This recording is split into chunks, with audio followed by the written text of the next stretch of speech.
Hi, everybody. Welcome again to the fourth session of our special session today. I'm going to build on what Scarlett has showed us so far in terms of how we manipulate spatial and intensity properties of CT images. Now, this is very fundamental, and it's a prerequisite for any kind of structural neuroimaging research pipeline. And this is also highly translatable.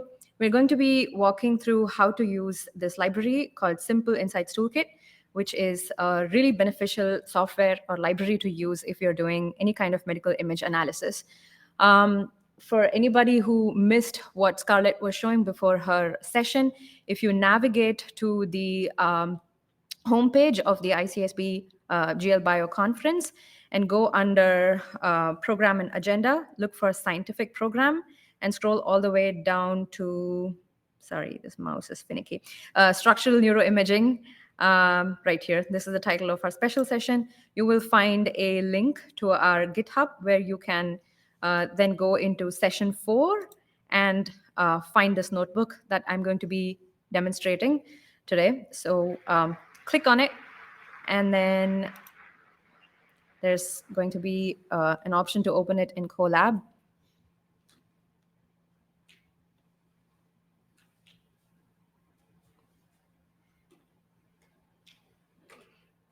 So if you hit that, you can run this notebook and follow along with me. All right, we're going to quickly run through the basic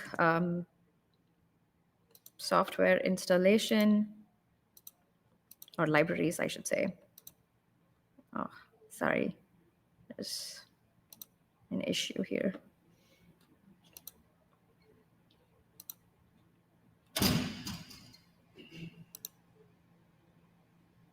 Let's try to figure it out.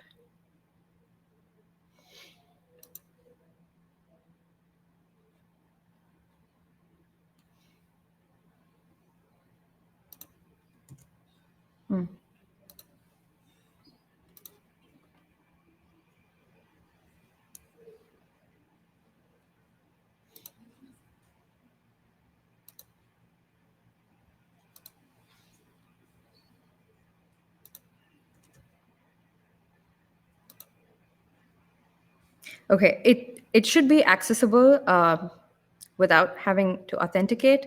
I think because we had multiple Google accounts on this laptop, I had to sign in. So we'll just give it a second to install the libraries.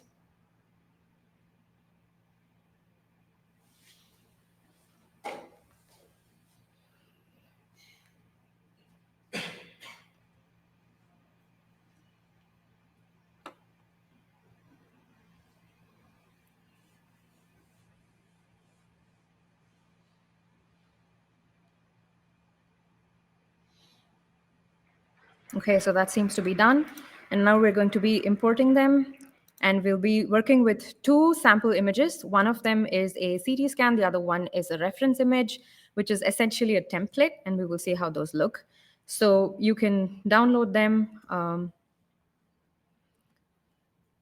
as I'm showing here.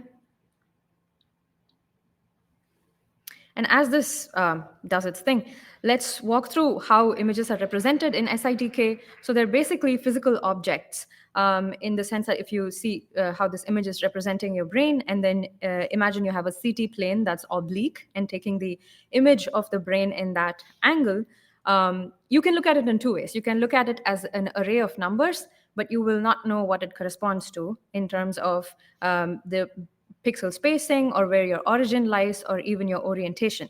So SITK ensures that the image objects that it provides you they all have a comprehensive mapping to the physical world.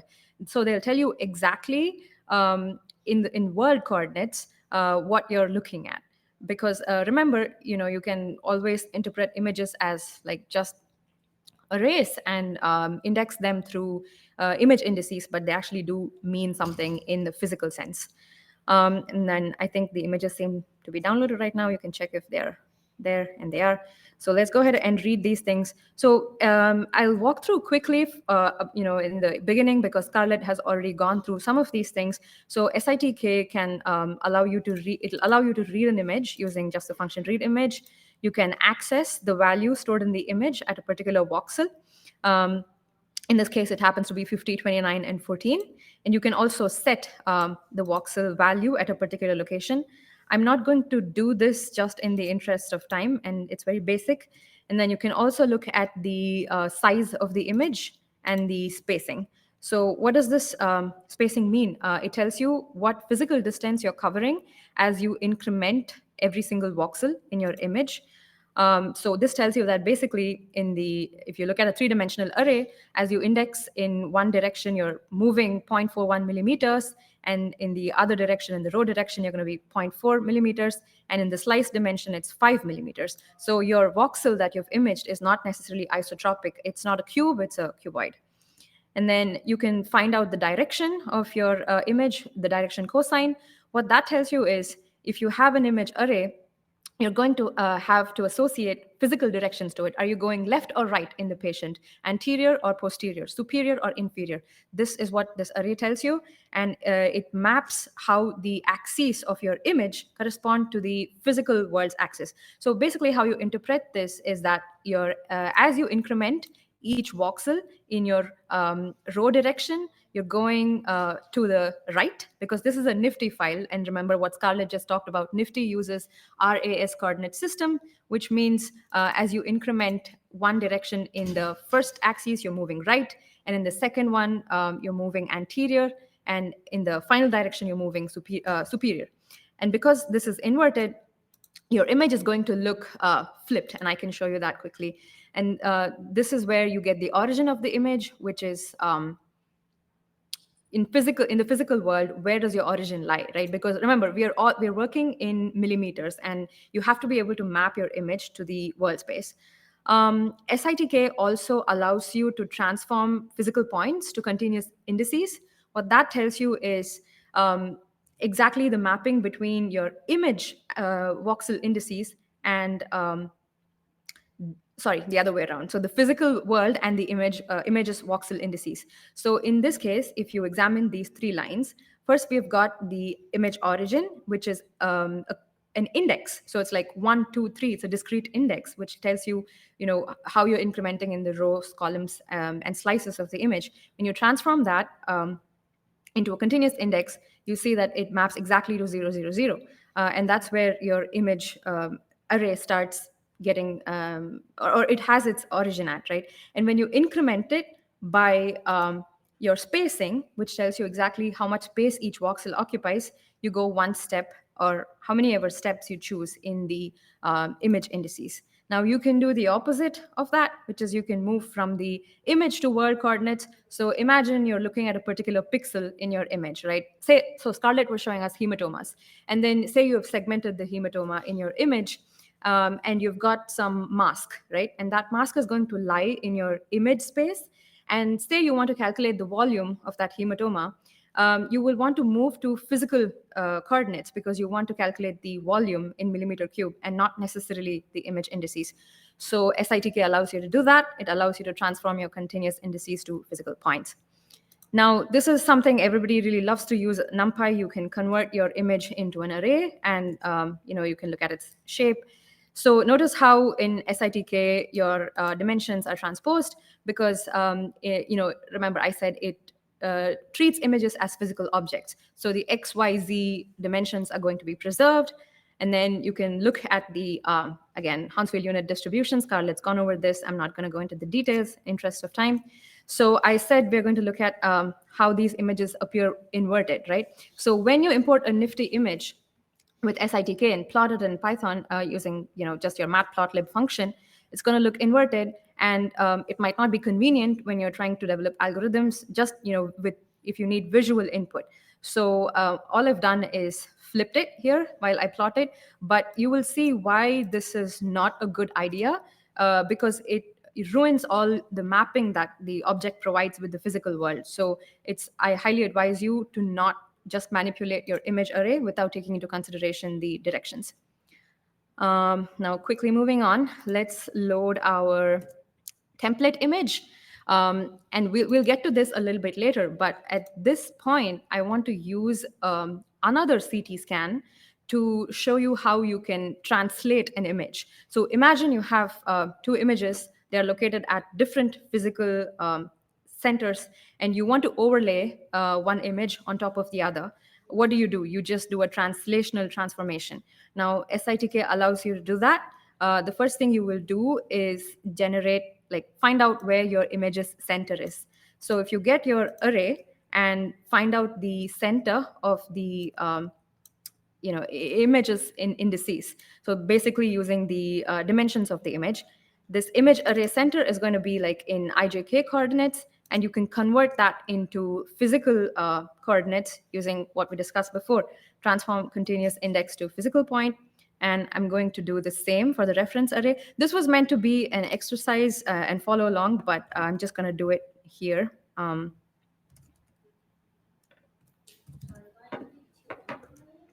sorry. Sorry.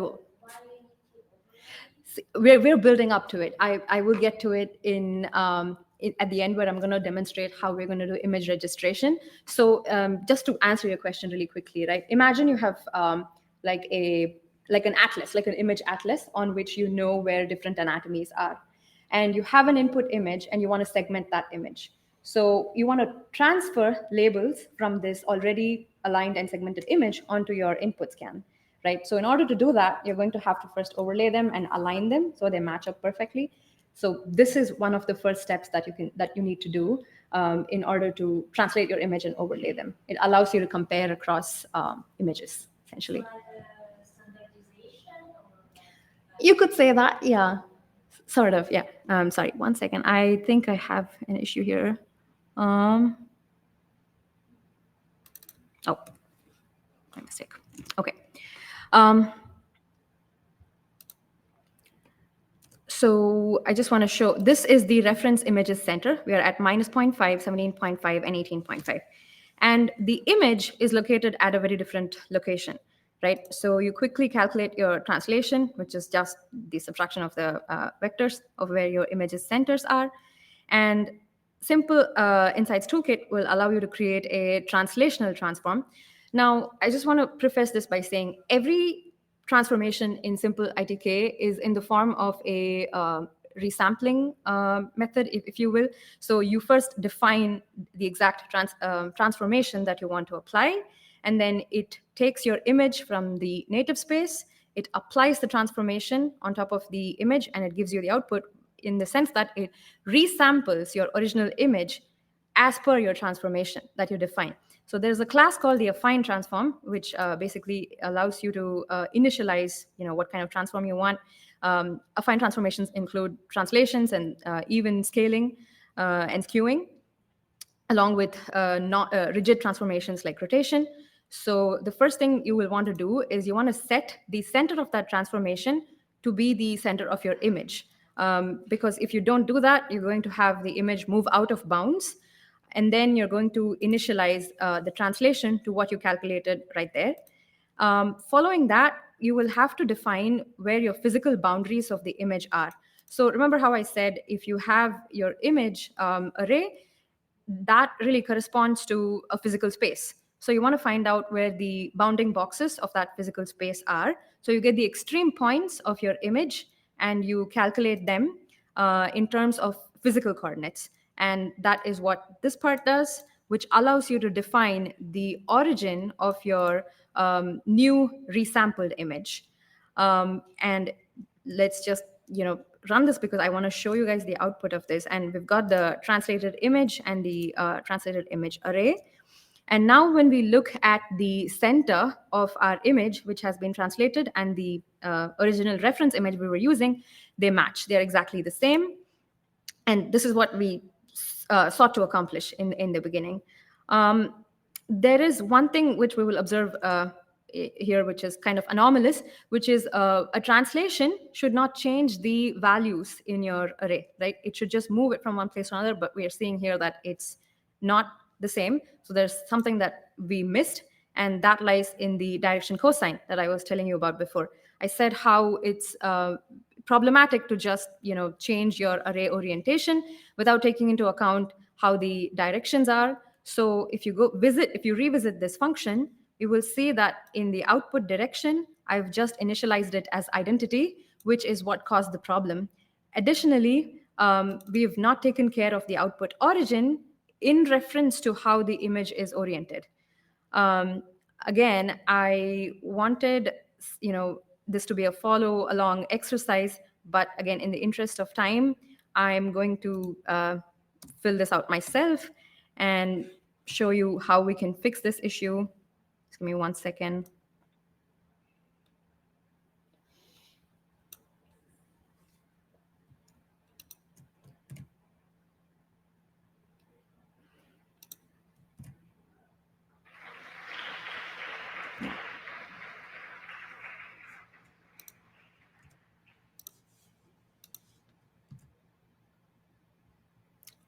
Okay, there's something wrong with this. Just a second. This mouse is so finicky. I have to try this again.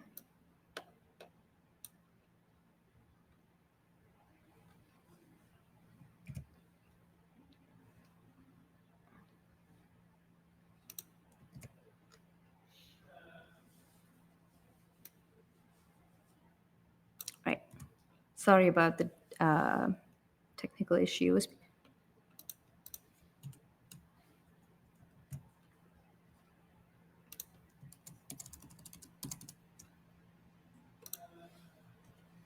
Okay, hopefully that should work. So what has changed from the previous translation that we were trying to do, right? So I said, if you remember the image direction of our original image, the direction cosine of our original image, it was not identity, but we had a negative sign in the second row, which means that you're going to have to change your orientation. So instead of using the minimum value of the y coordinate, which was inferred from the previous exercise, we're going to change it to the maximum, because remember, the y direction is flipped. And here in the output direction, instead of identity, we go with the original image's direction. Now, just with these two small changes, if you run this function, you're going to see your translation goal is achieved. And you also see that your image array was not manipulated. You get exactly what you started with, because translations do not manipulate image values. And then you see that the direction is also the same as your original image. And here's how your image looks. So this is the original image you started with, and on the right you have the translated image. There's absolutely no difference, except that the centers have changed, and only we know that. The next use case that I want to demonstrate, I'm sorry I'm going quickly, it's because of time concerns, is rotation. So imagine you have your image and a particular landmark on the image. This often is useful when you're working with landmark identification and you want to rotate this image. Maybe you have a deep learning application where you want to create some augmented images. So how do we do that with simple ITK? This right here, what I'm showing is the image shape as well as its center. Sorry, this corresponds to the center of the image in image coordinates. And then on the right side, you see the center of the image in physical coordinates. Now, how do we apply a 3D rotation? Again, just basic math. You define your rotational matrices around the X, Y, and Z directions using the affine transforms that we saw before. And SITK allows you to create composite transforms where you can plug them in one after the other. And you follow a similar logic where you derive the extreme points of the image. You find like bounding boxes to the image. And then that lets you resample the image in your rotated space because it tells you where exactly the image is supposed to lie. And one thing that I want to call your attention to in this example is that this resampling function can be of many types. And you can use linear resampling or B-spline resampling. And B-spline resampling gives you better image quality. And I can show you what that looks like. So if we run this rotation, you can also see that the landmark that we started with in the beginning, which was at the center of the image, you can also rotate that landmark according to how the image rotated. So you still have access to that as you train your models. So you can see that the rotation has been applied here, and the landmark also has been rotated. Now, if you look at this, B-spline resampling that I was mentioning before, and see the difference in image quality. So look at the left one, left image. The high density focal spot that you see, really blurred over here on the left side, has actually been preserved really well on the right side. So linear resampling introduces a kind of blur, and baseline resampling allows you to retain details in your images. Now we will move on to image resizing. Again, this is often required when you're trying to train deep learning models and you have computational constraints. Imagine you have really huge images and you cannot train, you don't have enough resources to train models on entire images. You will want to resize them, reduce their size. That, it can be thought of in two ways. You can either reduce the dimensions of the image, or you can also reduce the scale, right? So starting with resampling, again, in SITK, everything is performed in terms of, you can define an affine transformation, and you can define what output parameters you want, which will give you exactly the kind of image manipulation that you're wanting.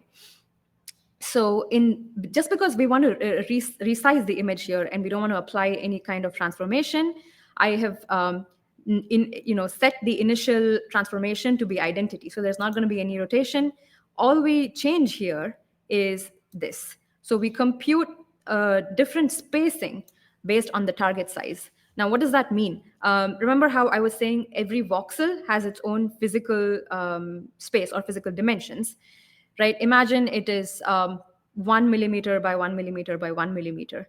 And then you have a 256 by 256 by 256 image.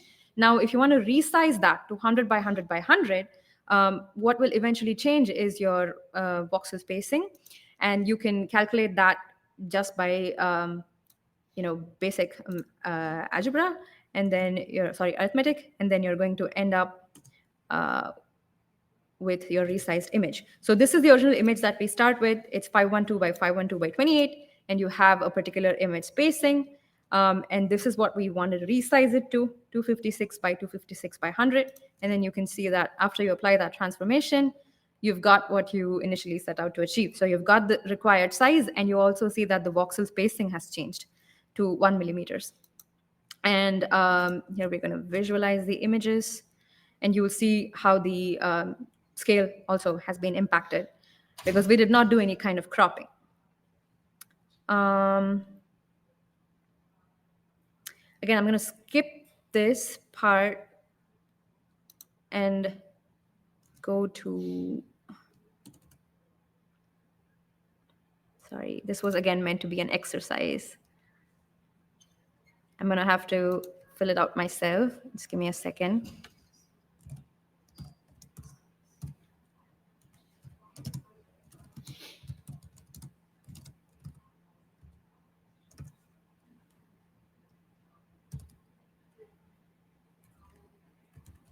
So what I'm doing here is I'm trying to calculate the output size based on the desired resolution.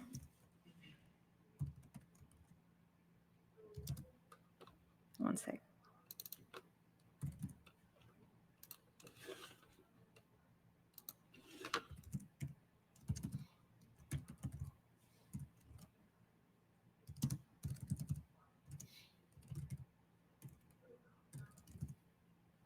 Right.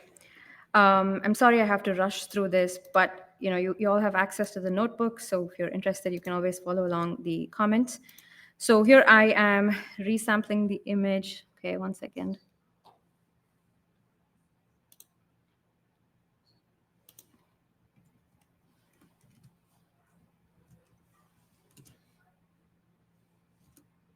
Okay, that gives us 1 millimeter cube voxels.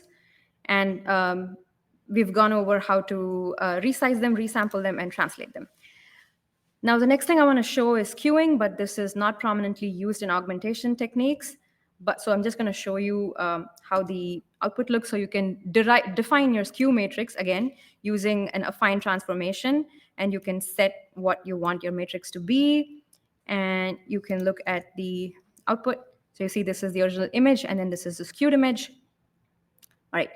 Now I have 5 minutes, but I'll try to finish this soon. I wanted to show you some density manipulation. Scarlett showed a little bit of this, but we're going to see how to skull strip a scan using the following operations. So the usual pipeline that's used is you start with smoothing your image, which ensures that you don't have pixels that are really bright and small interfering with your skull stripping. And then you can do a form of thresholding. And erosion basically disconnects certain pieces of your binary mask, and then you retain the largest connected component, in the sense that you assume that your brain's going to be the largest connected volume in your image. And then you dilate it to compensate for the erosion that you had performed before. And then you close any holes that are remaining and you apply the mask. So simple ITK allows you to do all of that. You can apply a Gaussian blur to the image. I'm going to run these functions. And then this allows you to threshold the image, which gives you a segmentation mask. And then you can do the erosion function I just talked about. This disconnects small land masses in your image, which are not important for your task. It might be some piece of skull in the lower brain that's not relevant. And then here you keep your largest connected component, dilation, morphology closing. Again, I do apologize that I have to run through this in the interest of time. So you see the original windowed image, and what happens to it after we smooth it looks like this. This ensures that the skull is the only bright image in your, or bright kind of anatomy in your image, and it's easy to segment out. It's always better to work with the smoothed image for your segmentation if it's intensity based. So you can see on the left side, you have the smoothed and thresholded image. And on the right side, if you did not perform the smoothing, right, you'll see holes in your image, which will, again, interfere with what you want to do. And then we're going to erode the image, which, if you notice the difference between this eroded image and the image over here, you've gotten rid of that thin piece of skull, which was left behind. For the most part, it still remains, there's a small portion of it. And then we're going to retain the largest connected component, which basically gives you the intracranial mask. And then you dilate it. You define, you perform any closing, if there's any holes in your image. Again, I'm plotting only one slice of the 3D volume here, and you can plot the entire volume. And closing will be more evident when you're looking at the lower parts of the brain where you have more skull, which is disconnected.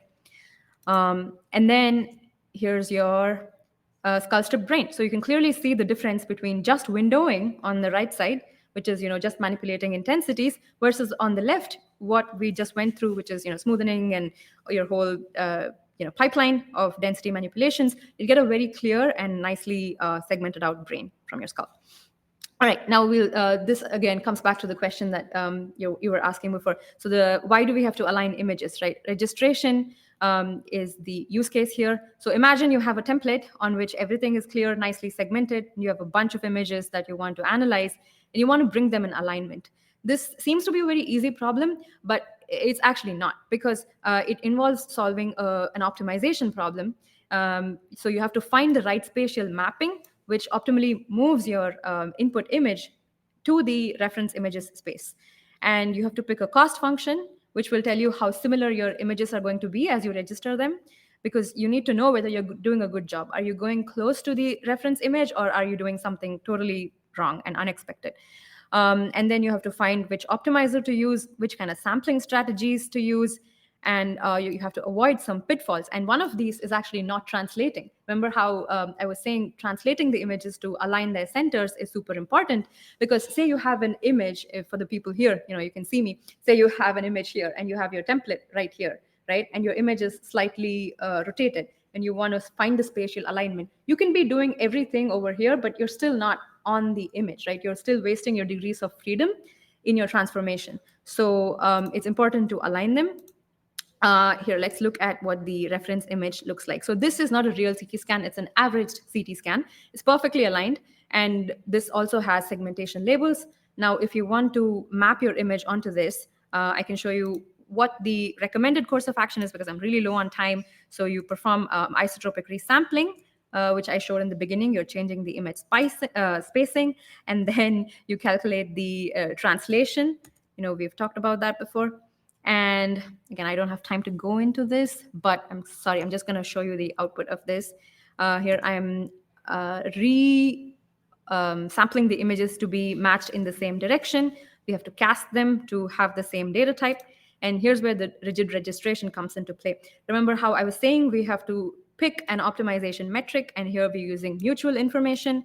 And then you have to define some sampling strategies and a sampling percentage, which kind of interpolator you want to use. I'm using linear interpolation here for time, to save time, even though it does not preserve quality.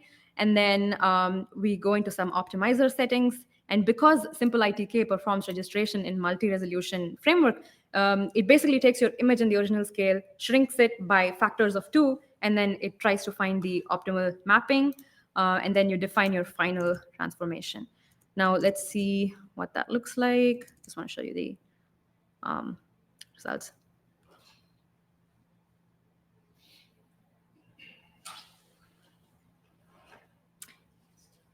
Okay, there you go. So you started with this moving image, which is not aligned, and then you have your fixed image, and here you have your aligned image, and you can overlay them. You can see that your template is displayed in the back, and then you have your resampled or registered image on top of it. Now, imagine you wanted to do something like ventricle segmentation, and you had your template, and you know exactly where your ventricles are, right? And you want to get a map of your ventricles in your moving image. So you perform this kind of registration, and then you can translate your labels, segmentation labels, from your template image onto your input image. This is all I have, and I really do apologize for going so quickly. I intended this to be a much more interactive session with lots of exercises in the middle, but I had to really rush through it. So I do apologize. I hope you got something out of it, and this notebook is on GitHub, and please feel free to go and look through it, and I'll try to add some enhancements to the notebook, add some explanations. But thank you all for your attention, and I'll take any questions if anybody has any questions.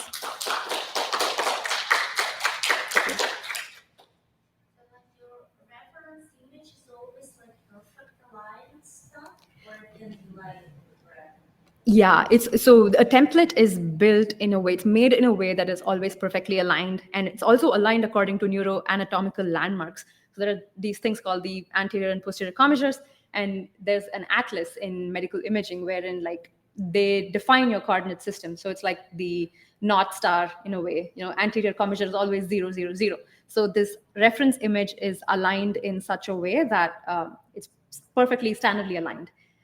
That's what we're showing and using here. And then so if you align all of these, all of these images, like you have here, perfectly aligned, how do you do data augmentation when you basically interrotate or free? Do you do this? No, that's a great question. So for data augmentation, registration is not really used. So in data augmentation, you want to introduce diversity. You don't want alignment, right? So it's kind of the opposite of this. Yeah, so for registration, it's the use case for registration is when you want to do comparative analysis. Imagine you have 4 or 5 scans of multiple patients, and you want to compare their ventricle sizes. All right, and then you have these scans rotated in all different directions, but you can't quickly align, you can't make measurements on them and conclude anything meaningful because they're not spatially aligned, right? So you first align them, overlay them on each other if you can, and then get your features. So you have standardly and uniformly measured that feature across the different scans. That's the use case. Thank you, though.